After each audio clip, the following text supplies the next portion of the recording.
In every city, there are stories that never made the papers. Not because they weren't important, but because they were inconvenient. They live in forgotten files, in half-finished investigations, in questions no one wanted answered. This isn't where justice always wins. This is where the echoes remain.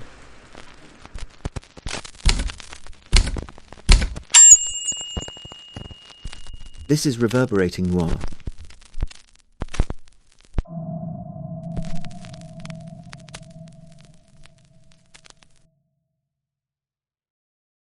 There's a town in Florida, small, quiet, the kind of place where the moss hangs low off the oaks and the heat presses down like a hand on the back of your neck. And somewhere in that town, a courthouse burned, not by accident, by design.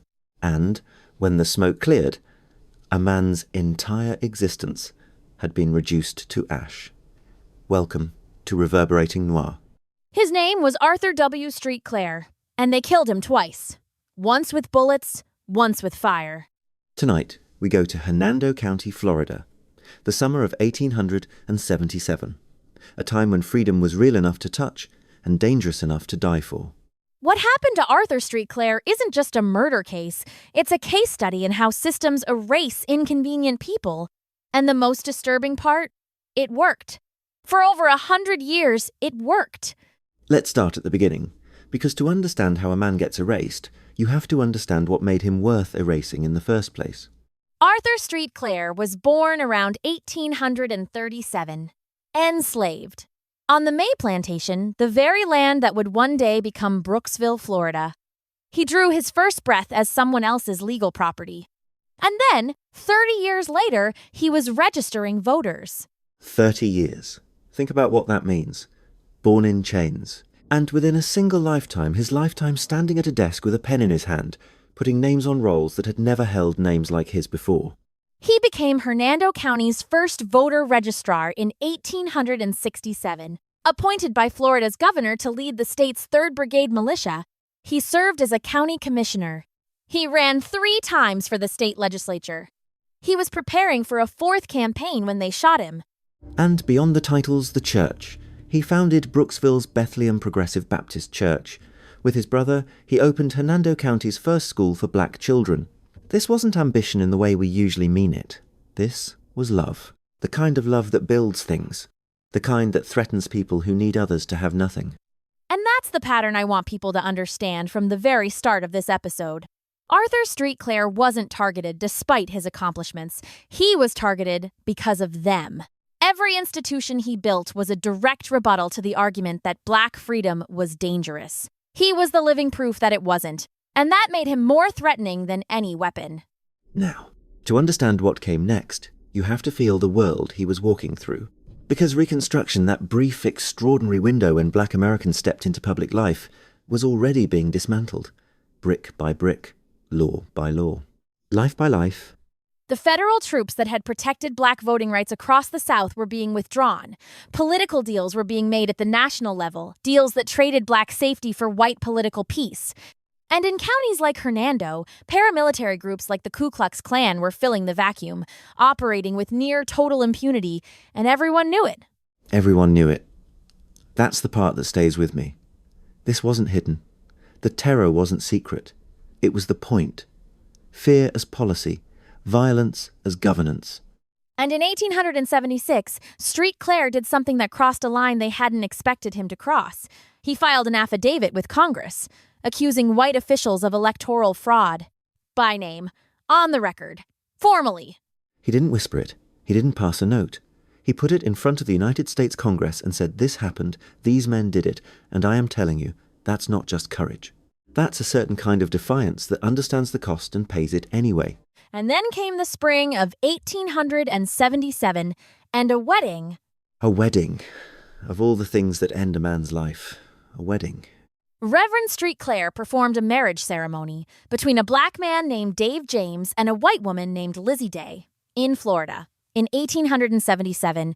The word they used then was miscegenation, a clinical word, designed to make a human act sound like a violation of natural law. But what Street Clair did wasn't clinical. He stood before that couple and before God and said this love is lawful.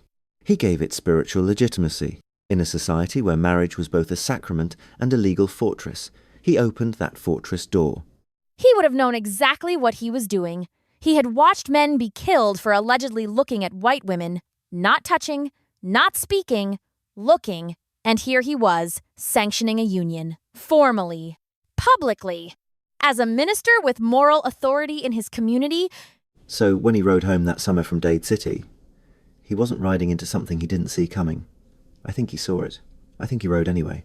A mob of white men ambushed him along the road, shot him, no warning, no trial, no pretense of law, just the cold, efficient logic of racial terror. You stepped out of line. This is what happens. And here's what I want to sit with for a moment. Because the murder itself, as brutal as it was, is almost the simpler part of this story. What came after is where the real darkness lives. In the days following the murder, there were investigations, whispers, names circulating, the machinery of accountability beginning to move, however slowly, however reluctantly. And then, in September of 1877, the Hernando County Courthouse burned. Let that land. It was arson, deliberate, purposeful. And what burned with it? The voter rolls Street Clair had spent years building, the election fraud affidavit he had filed with Congress, the evidence connecting specific men to his murder, all of it gone.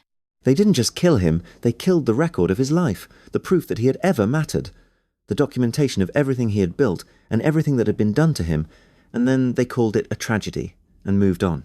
This is the part that I keep returning to analytically.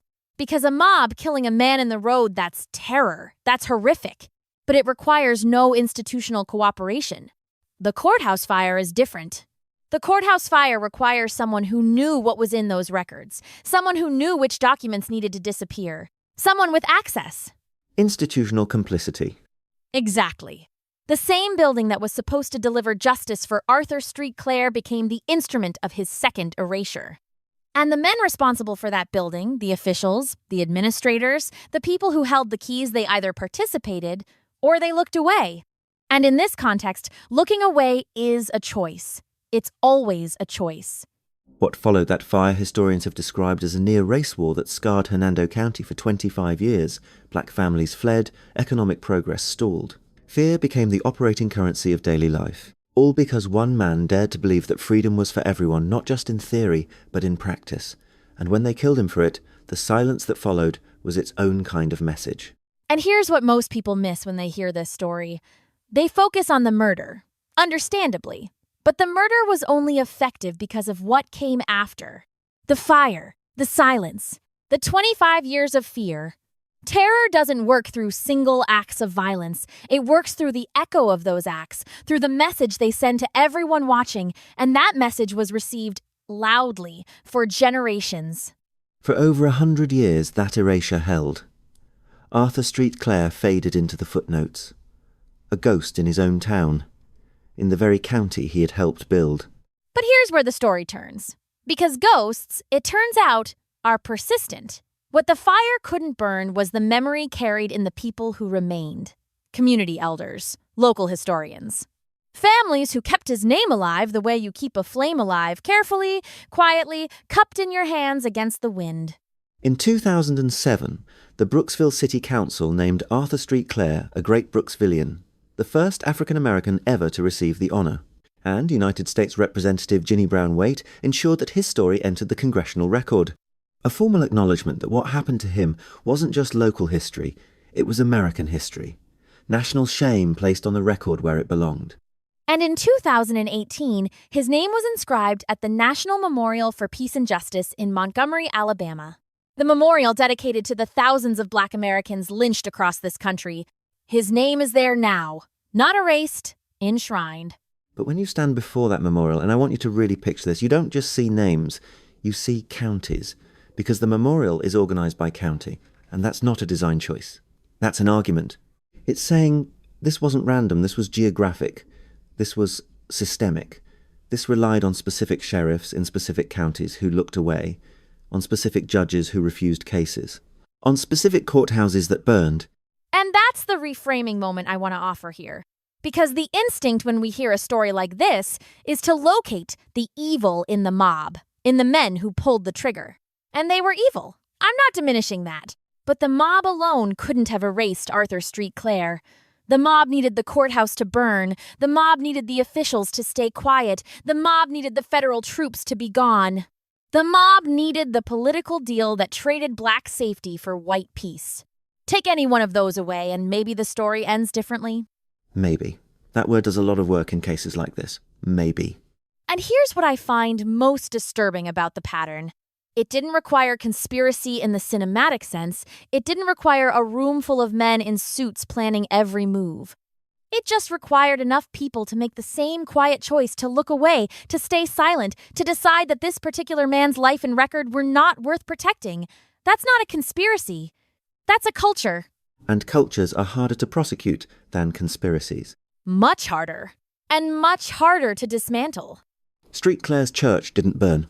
I keep coming back to that. The courthouse burned, the records burned, his name burned, but Bethlehem Progressive Baptist Church still stands in Brooksville today, still serves, still worships. You can burn paper. You cannot burn what people carry inside them. And the school he built with his brother, the first school for black children in Hernando County, the building is gone. But the spirit of that institution lived in every child who sat in it. And in every child who came after. Legacy doesn't require documentation. It requires people who remember why it mattered. If you've stayed with us this far, thank you, genuinely. Stories like Arthur Street Clair's don't get told because they're comfortable. They get told because they're necessary. And the only reason Reverberating Noir exists is because of people who believe that. If this episode stayed with you, if it unsettled you in the way it should, please subscribe to Reverberating Noir. Leave a comment. Share this with someone who needs to hear it. Every subscriber is another person who refuses to let these stories disappear, and in a case like this one, that refusal is not a small thing. There's a version of this story where Arthur Street Clair rides home that summer evening and nothing happens, where the mob doesn't gather, where the courthouse doesn't burn. Where the affidavit he filed with Congress becomes the first page of an accountability that actually arrives. I think about that version sometimes. The road he rode down, the distance between what was and what could have been. He was building something. Not for himself, for everyone who came after him. And they burned it. And they thought that was the end. But here we are, saying his name, in the dark, where it still reverberates. No one was ever charged with the murder of Arthur W. Street Clair. No one was ever charged with burning the courthouse. The men who made those choices, who pulled the trigger, who struck the match, who looked away, they lived out their lives in Hernando County. Some of them held office. Some of them were buried with honors. The case was never closed. It was just allowed to go quiet. And the question that keeps me awake, the one I don't have an answer for, is how many courthouses are still burning? Just more slowly. Just more quietly. Just in ways we've learned not to call fire.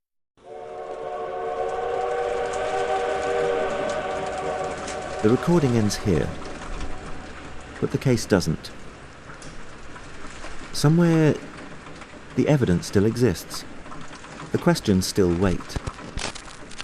If this story stayed with you, if it followed you into the silence, subscribe to Reverberating Noir. Not for us, for the stories that refuse to disappear. Because as long as something doesn't make sense, the truth is still out there. And someone will find it. Until next time, keep listening to the dark.